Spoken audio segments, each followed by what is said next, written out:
今晚 BB 故事台要講嘅故事係國王的新衣。喺好耐好耐之前，有一個國家，呢個國家嘅國王係全個國家入面最中意着靚衫嘅人。佢每一日都要換新衫，一日要換好多套添。有一日嚟咗2個陌生人，話自己係最厲害嘅裁縫。裁縫甲就同國王講：皇上啊，我哋識得織一種全世界最神奇嘅布料啊！裁縫乙就配合佢咁講：係啊，呢種布料織出嚟嘅衫，得聰明人先至睇到噶，蠢嘅人或者唔稱職嘅人根本睇唔到噶。於是乎，皇帝就好興奮，就同佢哋講：咁神奇，好！你哋即刻幫我做，用最靚嘅金線同埋最貴嘅材料，好好咁幫我整出嚟。2個裁縫笑住咁收咗一大袋金幣，坐咗喺織布機前面。但係其實佢哋根本就冇織到任何嘢出嚟。佢哋隻手係喐緊，部機係響緊嘅，但係呢，布料一條線都冇啊。過咗幾日啦，皇帝就派咗個老臣子去幫佢睇下件衫做成點。裁縫甲就好熱情咁講：大人，你睇下呢個花紋係咪好靚呢？呢個顏色係咪好鮮艷啊？老臣子擘大對眼睇，但係其實佢咩都睇唔到。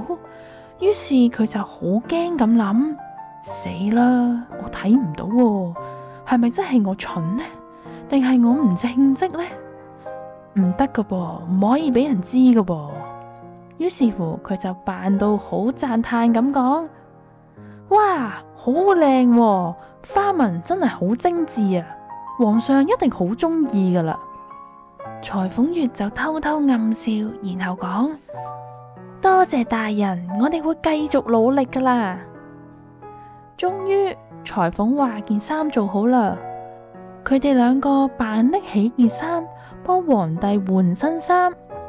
裁縫甲小心翼翼咁講：皇上，請你除低呢件衫，着上我哋呢件神奇嘅新衫啦。皇帝於是乎除咗自己件衫，裁縫亦都假裝幫佢着新衫。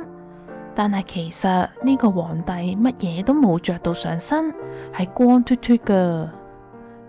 皇帝望住塊鏡，心裏面有啲疑惑，我係咪應該睇到件衫嘅呢？但係佢都即刻扮冇嘢，就講：哦，好靚喎，好輕巧啊！件衫着上去完全唔覺得重噶喎。裁縫乙拍拍手擦鞋咁講：皇上着上去真係威風凜凜啊，係全個國家最有型嘅人啊！皇帝於是就決定着住呢件神奇嘅新衫去遊行，俾佢全國嘅國民都見識一下。佢嘅臣子就跟喺後面，個個都扮幫皇帝拎住長長嘅衫尾。而街邊嘅市民望住皇帝行過，個個都望到目定口呆，但係冇人夠膽出聲，因為個個都驚自己俾人話蠢啊。市民甲就細細聲話：哦，件衫好靚喎。市民乙雖然有啲緊張，但係都附和：係啊，好靚啊，好靚啊。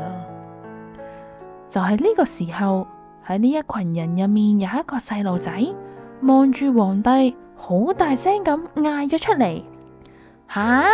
皇帝咩都冇着喎，佢光脫脫個喎。四周圍突然之間靜晒啊，然後有一個人就慢慢細細聲咁講：係啊，其實佢冇着衫噶。另一個人都話：係啦，其實都冇着衫。然後全部嘅人就哄堂大笑，哈哈哈，根本就冇着衫嘅。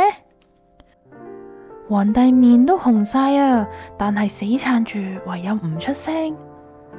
皇帝心入面係知道個細路仔講緊真話噶，但係佢唔敢認啊。唯有硬住頭皮繼續行埋成程路啦。